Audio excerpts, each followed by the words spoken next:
আউযু বিল্লাহি মিনাশ শাইতানির রাজিম। বিসমিল্লাহির রহমানির রহিম। আজই আমার খাজা বাবার শুভ জন্মদিন।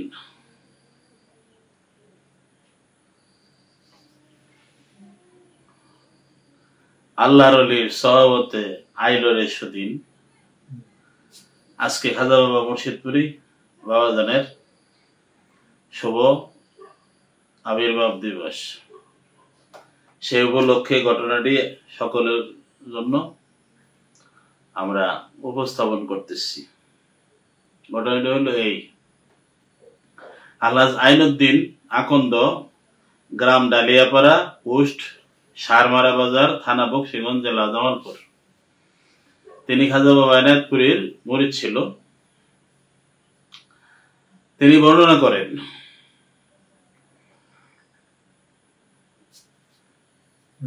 100 বছরের উপরে তিনি দুনিয়াতে হায়াতে বেঁচে ছিল। আমি তার সাথে দেখা করলাম খাজা বাবার ইতিহাস জানার জন্য।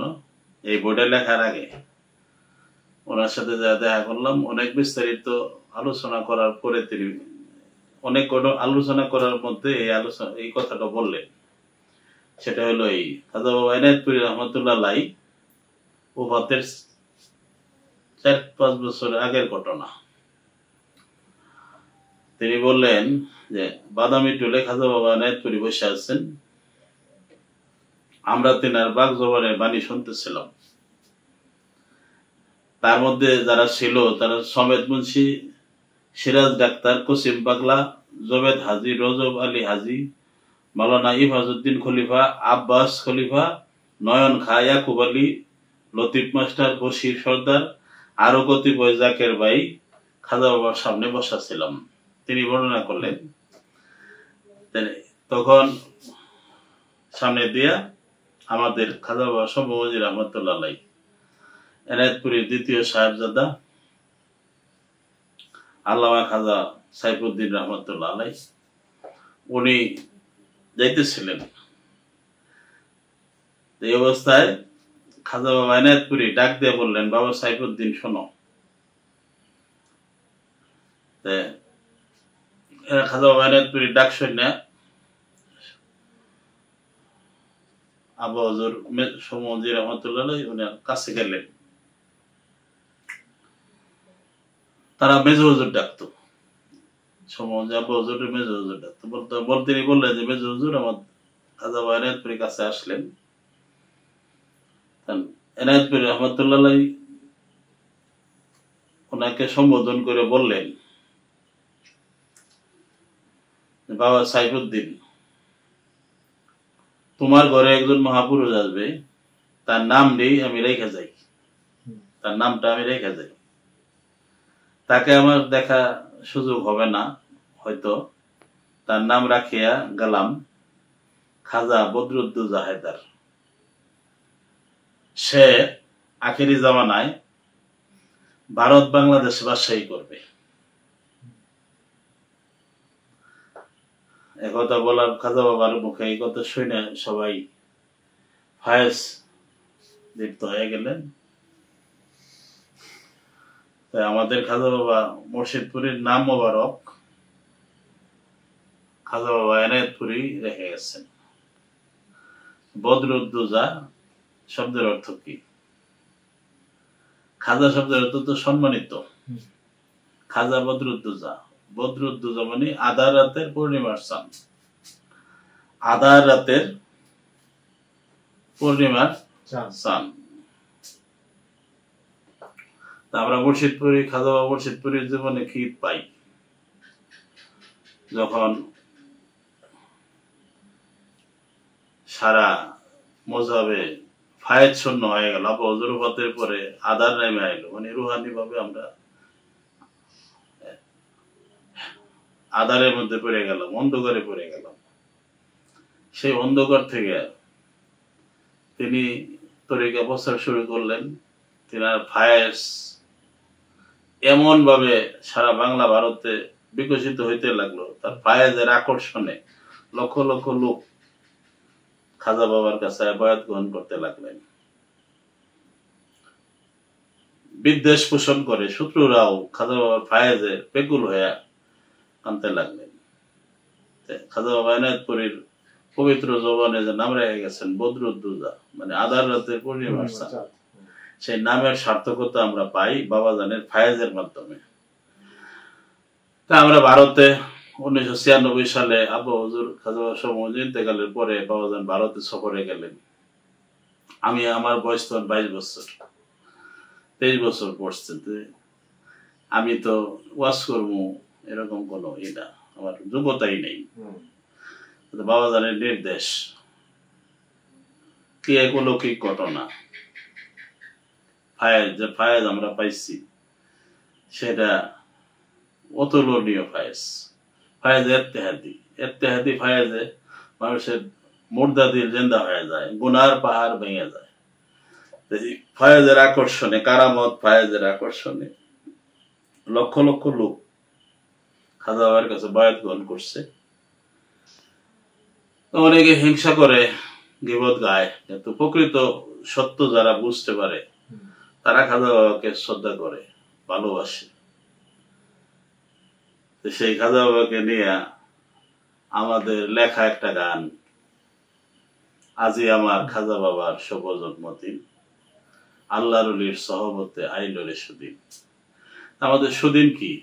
টাকা পয়সা, ধন সম্পদ না, আমাদের সুদিনটা কি? আমরা ছিলাম বিপদগামী, পথভ্রষ্ট। খাজা বাবা মুর্শিদপুরীর সহবতে আমরা আল্লাহ রাসূলের মহব্বতের শিক্ষা পেয়েছি, রাসূল সাল্লাল্লাহু আলাইহি ওয়াসাল্লামের প্রতি আদবের শিক্ষা পেয়েছি, এই যে ফায়েজ পাইছি, দুই চোখ ভরে কাঁদতে পারছি। এটাই আমি মনে করি সবচেয়ে বড় পাওয়া, আমরা আল্লাহ এবং তার রাসূলের মহব্বতে কাঁদতে পারতেছি। অনেক লোক আছে চেষ্টা করে কাঁদতে, তো পারে না, অভিনয় করে তো আল্লাহ রাসূলকে খুশি করা যাবে না। এই যে কান্নাটা কোথা থেকে আসে? কান্নাটা আসে প্রেম থেকে, যার মধ্যে আল্লাহ রাসূলের প্রেম আছে, রাসূলুল্লাহ সাল্লাল্লাহু আলাইহি ওয়াসাল্লামের সাথে আত্মিক সংযোগ যার আছে। আমি তো বলি, কারেন্ট, আপনার ঘরে ভালো লাইট আছে, ফ্যান আছে, কিন্তু যদি সংযোগ বিচ্ছিন্ন হয়, ভালো লাইটও আলো দেবে না, ভালো ফ্যানও বাতাস দেবে না, এসিও চলবে না, ফ্রিজও বন্ধ হয়ে যাবে। তো সমস্ত বিদ্যুৎ ব্যতীত সব দামি দামি কল কারখানা বন্ধ হয়ে যাবে। এই যে বিদ্যুৎ অফ হয়ে গেলে, মানে সংযোগ বিচ্ছিন্ন হয়ে গেলে, ফায়াসটা যে আপনি যখন ফায়াস পাইতেছেন তখন বুঝবেন যে আপনার সংযোগ আপন মুর্শিদের কদমে আছে, আপনার আপন মুর্শিদের রুহানি দৃষ্টি আপনার মধ্যে আছে, এই জন্য ফায়াস পাইতেছে। আপনার যদি নাই, ফায়াস পাইবেন না। মুর্শিদের সুদৃষ্টি, কামেল মুর্শিদ, মদিনা হলো পাওয়ার হাউস। মদিনা থেকে আল্লাহর ওলির মাধ্যমে, কামেল মুর্শিদের মাধ্যমে ফায়াজ আমরা পাই। তা আমাদের মুর্শিদ যে মহান মুর্শিদ কামেল মুকাম্মেল আল্লাহ, ফায়াজ তার প্রধান প্রমাণ। আমরা আল্লাহ রাসূলের মহব্বতে কাঁদতে পারতেছি। আমাদের মাইন্ড, আমাদের মন, আমাদের সবকিছু আজকে আল্লাহ আমাদেরকে কি করছে? মুর্শিদপুরি আল্লাহমুখী করে দিচ্ছে।